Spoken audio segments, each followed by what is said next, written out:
Kini siya ito nasayran sa unang bahid, kay kaduan ni siya sa unang bahid, ito nasayran nga nangita kini siya og tubag sa iyang mga pangutana ug nganong namatay ang iyang amahan. So, kini mao ang sugilanon ni Bold nga unang Adventista pastor sa Mongolia nga mihatag sa iyang kasing-kasing sa Dios sa katuigan 1990. Kini nga sugilanon musaysay sa 13 anyos pa na siya nga bata. Kini si Bold, nagkuhan siya nga maadto siya sa magtutudlo aron siya magpatabang sa iyahang mga pangutana, magpatambag siya. Unto nga nangato sila sa balay sa magtutudlo dito kaning balay ani magtutudlo daghan kay ining tawo kada adlaw, daghan tawo niya. Pag adto nila ningon ni si Bold nga gipangutana siya sa magtutudlo kung unsa iyang problema. Ito nga, kuha si Bold nga at niabli ning usa ka magtutudlo sa iyahang balaan ng mga sinulat niya. Kani si Bold na siya kasabot kay mga statement man iyahang kuan ning mga balaang sinulat. Ito nga, way nasabtan ning mga tao nga nagpatambag dito niya. Pan ang mga tao malipayon sa gihapon siya na mauli. Kani si Bold ang magtutudlo, wag yun siya matubag kung sa inong dal namatay ang iyong papa. Kani si Bold ni dahil gyapon siya sa magtutudlo, pinagi sa mga balaang sinulat. Naguna-una si Bold nga ningon siya, naguna-una siya nga mutabang o kuan siya magpatudlo nga mahimo po siyang magtutudlo. Muto nga nagpauli na ni si Bold sa ilang balay, kauban siyang mama. Ingon siya sa iyang mama nga pwede ba nimo sultihan ang magtutudlo nga magpatudlo siya nga mahimo siyang magtutudlo. Ngunit nagkuha niyang mama, naguna-una iyang mama. Ito nga kaniyang mama ni adto sa balay sa magtutudlo, iyang giingnan ang magtutudlo nga gusto ni Bold nga magpatudlo siya og mga pinulungan. Ito nga ipauli iyang mama gikan sa balay sa magtutudlo ug nisulti ditong Bold nga ang magtutudlo nalipay sa sulti nga si Bold nga gusto magpatudlo usab sa magtutudlo. Ito nga kani si Bold magisultihan man si Bold sa iyang mama nga kuha ning nidawat ang magtutudlo. Muna si Bold ni puyo ni siya dito sa balay sa magtutudlo. Mga puyo ni si Bold sa balay sa magtutudlo. Ito nga, matag alas 6 sa punta, kaya si Bold bukawon. Di siya pinaagi sa pagpuhit o lipak, kahoy nga lipak. Yan, ito nga, mulito din si Bold, sila ka mga oras, muabli ning magtutudlo sa iyang mga balaang pinulungan nga tebet. Ito nga sa ulo ni Bold ang mga teksto, o kaniyang balaang sinulat iyang sa ulo sa ni Bold. Ito nga, dili lang ang pagkuhan sa ulo sa iyang mga pinulungan sa Tibet kung naapo na siya manglimpyo o magluto para kalanon sa magtutudlo, maglimpyo sa balay ni si Bold. Ito nga, nipuyong ni si Bold o mga 2 ka tuig. Sa duha ka tuig niyang puyong sa balay sa magtutudlo, iyan ang nagtag-ulo kanan ang mga iyang ipasag-ulo nga gitahas sa magtutudlo.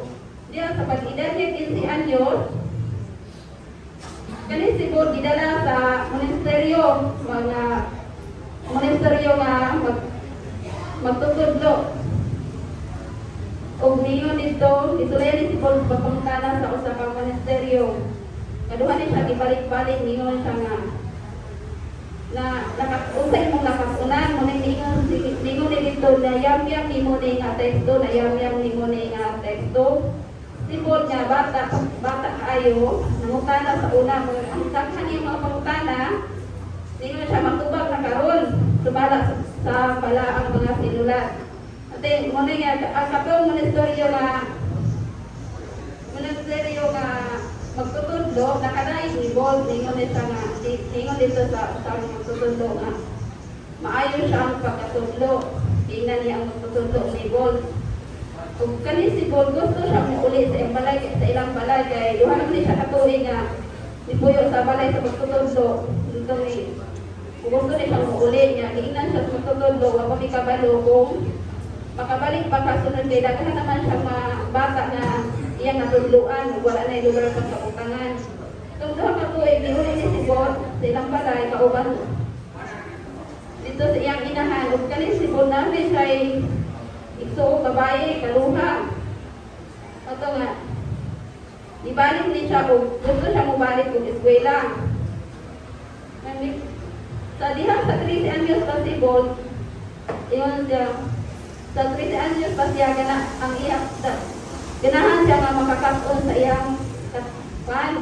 Kadahan siya mga pumutanan, ingon siya dito nga, natingalan niya mga classmates, ganong niunda, nakaundang si Paul, duha ka tuig, ganong sayo na kain niya ang mga buluhaton sa eskwelahan. So niya yung mga classmates, ingon na niya dito, tingala yung mga classmates, ganong na, gisayo na si Paul sa iyang mga buluhaton na nakaundang ng tali siya, duha ka tuig. Si Paul, naguna-huna nga, sa resulun sa duha ka tuig na pagsagulo sa mga teksto, nahimlo niya ang iyang mga huna-huna, naligro yung mga huna-huna, kaya sa 13 anyos pa siya, daghan siya kay mga pangutana. Karoon nahimlo na, nakuha na yung mga pangutana na tubag na iyang mga pangutana, tungkol sinagi sa balaang sinulat na iyang na tunan. Yun, naguna-huna ni siya nga, yun siya dito, sa iyo na lamang kay niya ang mga buluhaton sa iyang eskwelahan. Ito ang kumaniya o high school, nakadesisyon ni si Paul nga magtuon na siya o in English. Kung siya mahimo na ko nga magtutudlo sa English. Nagsulti siya sa pinulungan nga mga taga-Mongolia o Gracia. Kada sa inada ko siya sa ikatulong ng mga pinulungan. Apan pipila ka mga adlaw sa iyang klase sa universidad daw naglibog na siya na Burasya ko na siya o mahagbong. Kay mas lisod ay kuno ang English kay sa iyang gituuhan. Kung ay galibog siya sa mga buluhaton. Kung sa iyang buhaton.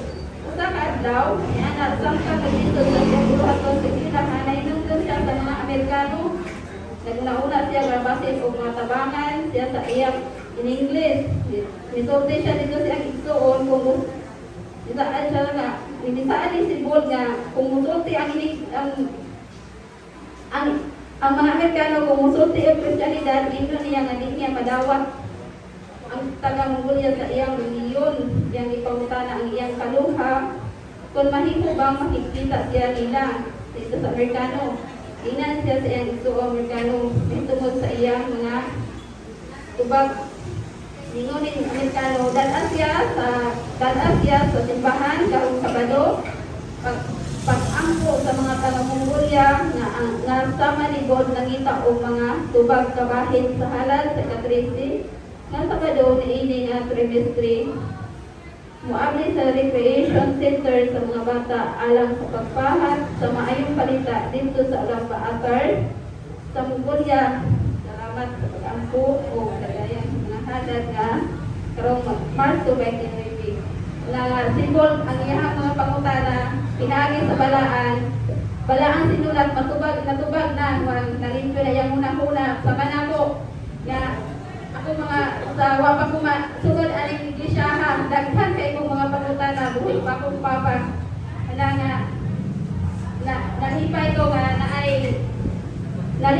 nga na ay kaning